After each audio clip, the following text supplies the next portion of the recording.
Hi, I'm Michael Carbonaro. Thank you for watching tonight's episode of the Carbonaro Effect. And welcome to the After Effect. I'm going to answer some questions that you wrote into Facebook and to Twitter. Thank you for doing that. And let's get started right away. I'm going to do it from my telephone. Kat asks, and you had me at Kat. I love cats. This is Kat with a K. She asks, what do you have in store for next season? Ugh, how could you ask us that? It's a surprise. How are you going to take your pranks to the next level? You know, I was a huge fan of some of the things that surprised me in this season.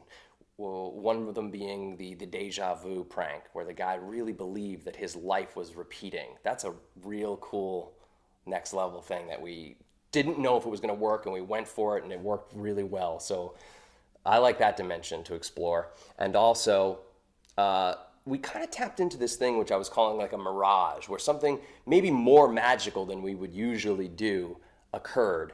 And for example, like when the coffee was levitating in the coffee shop, or in the coffee shop where the woman thought she saw, because I said my name while I showed her her name on the cup, and she thought she saw my name, and then it was her name. Did I get it right? You spelled your name, Michael? I'm Michael. That she was thinking, oh, I thought I just saw something that didn't happen. And that's a cool color too, because usually it's, oh my gosh, that came to life, or oh my gosh, that turned into that, or how could that fit in there? But like, oh, I must be crazy because I thought I saw something happen that couldn't have happened is a very cool color. So those are some cool areas that we discovered that I would like to explore. And that's all I'm going to tell you for now, Kat, because it's big secrets. I saw the name Michael when you showed me Stacy. You saw the name Michael? Yeah. Christina says, what trick that you've done has gotten the most outrageous responses?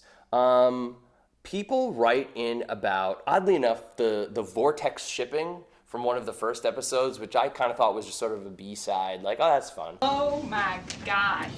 Yeah, there's overnight shipping, but you know, some people want stuff instantaneously. You can vortex ship stuff. People went crazy. They're like, I love vortex shipping! Where her credit card laser shipped into the locked mailing box. They love that one, so thanks. But the one that I love, that a lot of people love, was the guarded car. When a real security guard was hired to watch over this car, and I come in telling him that I won it, but I didn't have the winning ticket for it, so he couldn't give it to me, and I made it disappear when I left, and he was like, where's this car? His reaction.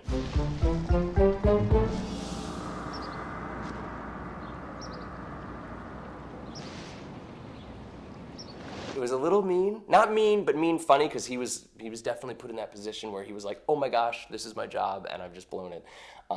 And he was the best. So I'm trying to figure out how the car came out this way if I was in front of it.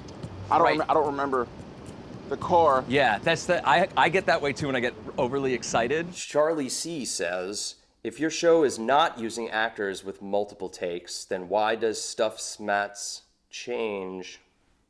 Hold on, Charlie C, which is my dad's name. This is my dad is calling me out on the show. If your show is not using actors with multiple takes, then why does some stuff sometimes change in the background? That's a great question, and I'm actually happy, Charlie, and if it's my dad, thanks for writing this one in, because it's true, sometimes stuff changes around, and no, we're not using actors. We do not use actors. I don't use actors and fake them as real people. I always use real people. It would be stupid to use actors.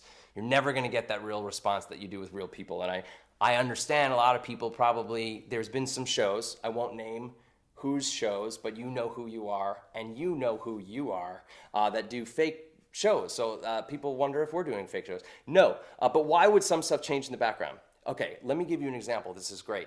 You know the trick with the art where the guy didn't think he saw the woman, and then suddenly there was a woman on the painting? Some people had written into me like, you know, you're doing multiple takes because suddenly there's a other painting on the easel next to it that wasn't there.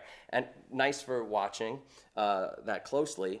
The truth is, I did that trick with not just one painting, but 3 paintings. It was the big painting where the girl changed. Then I had another painting that I showed him that I put on this easel that had 2 girls in it. And then another one had a whole group of people that changed. And it was very funny, and he fell for all of it, and we talked about them all, and they changed, and they all changed back. But it was like 15 minutes. It would have been the entire show. So when we edited it down, the best way to get the cleanest trick was to show just the one painting between me and him, so we lost a lot of the other story, and the painting was there and the painting wasn't there because I cut that part out because we wouldn't have been able to show it. So, but that's why something would seem like, why did that change? Because we can't air stuff in the actual time that it takes. One trick could go on for like 7 minutes, and that's almost half of the show.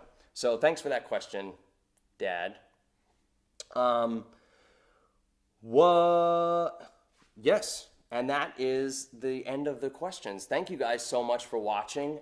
You can send in more questions. We are making some more episodes. You can send them into the Facebook page, the Carbonaro Effect Facebook page, or send your questions to #AskMichaelCarbonaro on Twitter.